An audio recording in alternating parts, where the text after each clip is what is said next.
Welcome back to వని వంటిల్లు. ఈరోజు మనం కరివేపాకు చట్నీ ఎలా తయారు చేసుకోవాలో చూద్దాం.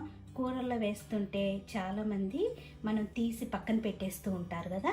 కరివేపాకు తింటే చాలా మంచిది. తినటం వల్ల మనకి ఎన్నో ఉపయోగాలు కూడా ఉన్నాయి. అవి మీ అందరికీ కూడా తెలుసు. కరివేపాకు తినని వాళ్ళు ఇలా అప్పుడప్పుడు మీరు కరివేపాకుతో పచ్చడి చేసేవండి. ఇడ్లీ, దోశ, రైస్లోకి తినటానికి చాలా రుచిగా అనిపిస్తుంది. ఈజీగా కూడా మనం తయారు చేసుకోవచ్చు. కరివేపాకు పచ్చడికి కావలసిన పదార్థాలు: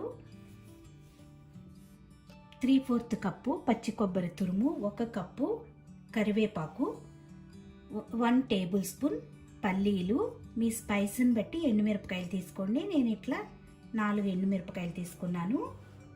కొద్దిగా ఒక చిన్న ఉల్లిపాయని ఇలా ముక్కలు కోసి తీసుకోండి. చిన్న ఉసిరికాయ సైజ్ అంతా చింతపండు, 2 వెల్లుల్లి రెబ్బలు. మిగతా ఇంగ్రీడియంట్స్ అన్నీ మనం తయారు చేసుకుంటూ చూద్దాం. స్టవ్ ఆన్ చేసుకుని బాండీ పెట్టుకుని దానిలో 1 టేబుల్ స్పూన్ ఆయిల్ వేసుకోండి. ఆయిల్ వేడయ్యాక 1 స్పూను మినపప్పు వేసుకుందాం. పప్పు కొద్దిగా వేగాక దీనిలో పల్లీలు వేసి వేయించుకుందాం.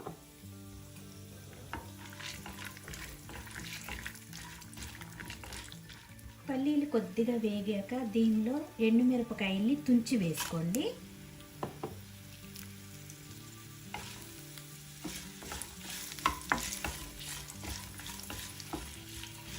ఎండుమిరపకాయలు వేగుతున్నప్పుడు దీనిలో 1 స్పూను జీలకర్ర వేసుకుందాం. ఎండుమిరపకాయలు కూడా వేగాక ఉల్లిపాయ ముక్కలు వేసి వేయించుకోవాలి.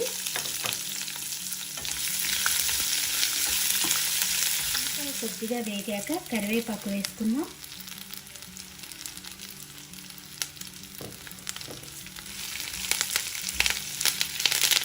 కరివేపాకు ఇలా కాస్త వేగాక పచ్చి కొబ్బరి తురుము దీనిలో వేసి వేయించుకుందాం.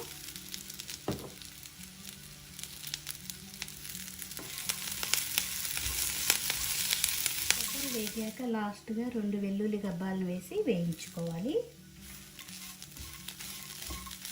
అన్నీ వేగిపోయినాయి. ఇప్పుడు స్టవ్ ఆఫ్ చేసుకుని వీటిని పూర్తిగా చల్లారాక మిక్సీ జార్లోకి తీసుకుందాం.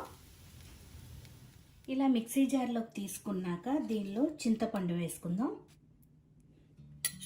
రుచికి తగినంత ఉప్పును వేసుకుందాం. ఇప్పుడు తగినన్ని వాటర్ వేసుకుని మెత్తగా గ్రైండ్ చేసుకోవాలి. ముందు వాటర్ వేయకుండా ఇలా ముందు గ్రైండ్ చేసుకోండి. కొద్దిగా నలిగాక ఇప్పుడు నీళ్ళను వేసుకుని మెత్తగా గ్రైండ్ చేసుకోవాలి. పచ్చడి రెడీ అయ్యింది చూడండి.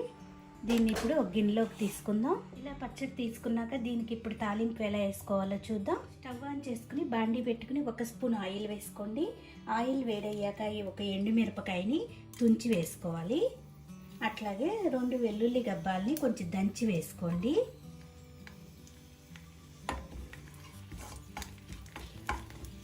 ఎండుమిరపకాయలు, వెల్లుల్లి వేగాక ఒక 1/2 టీ స్పూన్ ఆవాలు, 1/2 టీ స్పూన్ జీలకర్ర,